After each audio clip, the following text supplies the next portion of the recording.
many entry-level professionals make their first major mistake by trying to gain recognition through exceeding all expectations.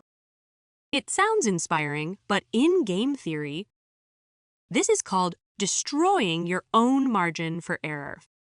When you consistently deliver 120% results, 100% becomes your failing grade.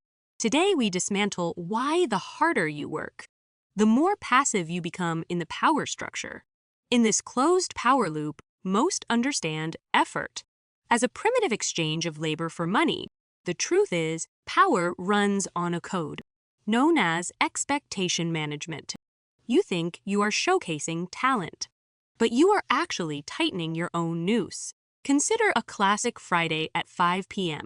Your boss drops an urgent project on your desk, claiming only you are efficient enough for the job. Your brain feels a dopamine rush of trust, so you pull an all-nighter for a perfect result.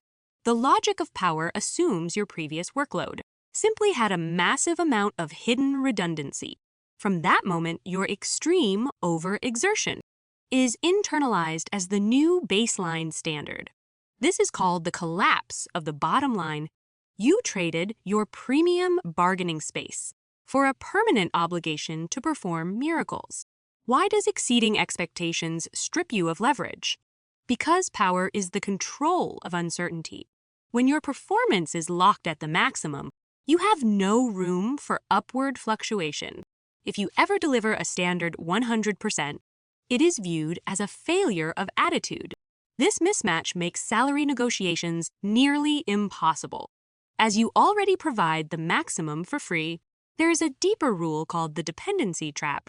The safest position is being indispensable yet unpredictable. If you are too reliable and hardworking, you become an efficient patch for the system. The system wants you to stay exactly there because promoting you would be too expensive to fix. Mature power players never seek to exceed expectations. They seek a dynamic balance through hidden margins. True upward management is not feeding greedy expectations, but precisely controlling the perception of your capacity. Maintain steady output 80% of the time.